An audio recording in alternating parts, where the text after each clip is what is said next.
নমস্কার, আমি আচার্য শ্রী পলাশ Bhattacharya sign astro চ্যানেলে আপনাদের সবাইকে স্বাগত জানাই। আমরা নতুন বছর 2024-এ পদার্পণ করেছি। 2023 পার করে আমরা 2024-এ এসে দাঁড়িয়েছি। নতুন বছর, সকলের মনেই নতুন আশা আকাঙ্ক্ষা, নতুন উদ্যম, এবং আমরা চাই যে 2024 আমাদের 2023-এর চাইতে ভালো কাটুক এবং 2023-এর সমস্ত গ্লানি ভুলে গিয়ে আমরা 2024-এ সফলতার দিকে যাতে এগিয়ে যেতে পারি।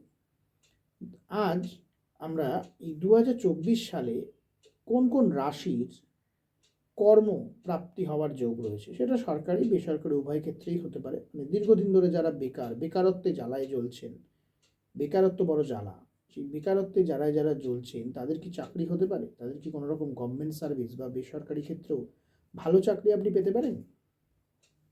আপনার কি রাজকর্ম হবে?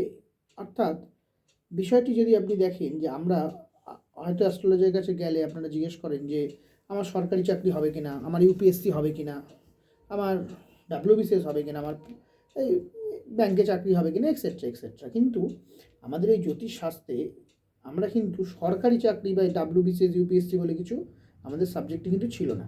আজ থেকে 5,500-6,000 বছর আগে যখন জ্যোতিষশাস্ত্র, ওই ভিগু পরাশর এরা জ্যোতিষশাস্ত্রের গ্রন্থাদি লিখে গেছেন বা জ্যোতিষশাস্ত্র সৃষ্টি হয়েছে বেদের সময়, তখন কিন্তু এই রাজকর্ম হতো, রাজকর্ম।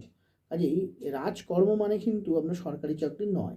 তখনকার দিনে রাজকর্ম মানে ছিল রাজার কাছে চাকরি, যেটা স্থায়ী, যার সমস্ত পেশার থেকে যার বেতন ছিল বেশি, সেই জন্য সেটা রাজকর্মচারী ছিল, রাজার চাকরি ছিল। তা এখনকার দিনে আমরা গভর্নমেন্ট সার্ভিসকে রাজার চাকরি বলে থাকতে পারি, কিন্তু এরকমও গভর্নমেন্ট সার্ভিস ছাড়াও আজকে বড় বড় মাল্টি ন্যাশনাল কোম্পানিতে যারা জব করে তারা মাস গেলে 2 লাখ 4 লাখ টাকা স্যালারি পাচ্ছে, গভর্নমেন্ট সার্ভিস থেকে অনেক বেশি। কাজে আমাদের এখানে মূলত বিষয় যেটা, যে আপনি 2024 সালে রাজকর্মচারী হতে পারেন কিনা, বা আপনার ভালো বেতনের চাকরি হতে পারে কিনা, মানে আপনার জব হবে কিনা 2024-এ, কোন কোন রাশির এই জব হওয়ার প্রবণতাটা বেশি।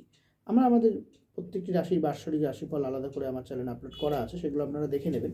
আজ যেটা আমরা বলবো যে কোন কোন রাশির জব হবেই বা জব হওয়ার চান্স 100% রয়েছে, যার এই সমস্ত জাতক বা জাতিকা যদি আপনি হন রাশির, তাহলে আপনার চাকরি হওয়ার সম্ভাবনা প্রবল। প্রথমে যদি আমরা আসি মেষ রাশি, মেষ রাশির ক্ষেত্রে কিন্তু 2024-এ কর্ম পরিবর্তন, আপনি কোনো চাকরি করেন অল্প বেতনের, সেখান থেকে কোনো বড় চাকরি হওয়ার, বা আপনার ডিপার্টমেন্ট চেঞ্জ হওয়ার, বা পুরোপুরি নতুন কোনো কর্মে সুইচ হওয়ার যোগ কিন্তু প্রবল। তারপরে যেটা পাবো আমরা বৃষ রাশি, মেষ রাশি, মেষের পরে আমরা পাচ্ছি কিন্তু বৃষ রাশি। বৃষ রাশির ক্ষেত্রেও কর্মপ্রাপ্তি বা কর্মযোগ কিন্তু অত্যন্ত শুভ। 2024-এ নতুন চাকরি হওয়ার যোগ 100% নয়, 500% অবধি কিন্তু আপনার ক্ষেত্রে রয়েছে। আপনি নতুন কোনো চাকরি পেতেই পারেন, অবশ্যই পাওয়ার যোগ রয়েছে আপনার নতুন চাকরি, ভালো চাকরি। এরপরে যেটা পাচ্ছি আমরা কর্কট রাশি, কর্কট রাশির ক্ষেত্রে কিন্তু 2024-এ নতুন কর্মপ্রাপ্তি বা কর্মের সুন্দর যোগ রয়েছে। এরপরে যেটা আমরা পাবো বৃশ্চিক রাশি, বৃশ্চিক রাশির ক্ষেত্রেও কিন্তু আমরা 2024-এ নতুন কর্মের একটি সুবর্ণ সুযোগ বা নতুন কর্মপ্রাপ্তির যোগ কিন্তু আমরা পাচ্ছি। এরপরে পাবো আমরা মকর রাশি, মকর রাশিরও 2024 সালে কিন্তু কর্মপ্রাপ্তির যোগ প্রবল, নতুন কর্মপ্রাপ্তি, কর্মে উন্নতি, আয় উন্নতি বৃদ্ধির যোগ কিন্তু প্রবল রয়েছে। এই কটি রাশি ছাড়া কি বাকি রাশিদের চাকরি বাকরি হবে না? বাকি রাশির সব জাতক জাতিকা বেকার থেকে যাবে? তা কিন্তু নয়।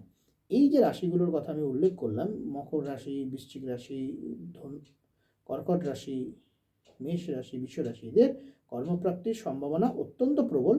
এবার এক্ষেত্রে আপনার ব্যক্তিগত বাচ্চাট, আপনার দশা অন্তর্দশা যদি পারমিট করে, তাহলে আপনার ক্ষেত্রে কিন্তু অবশ্যই চাকরি হবে। সেই জন্য যদি আপনার 2024-এ চাকরি হবে কি না জানতে হয়, তাহলে অবশ্যই কোনো অভিজ্ঞ অ্যাস্ট্রোলজার দেখিয়ে ব্যক্তিগত বাচ্চাটের অ্যানালিসিস করান, জেনে নিন যে আপনার কী ধরনের চাকরি হতে পারে বা আপনার চাকরি আদৌ কবে হবে।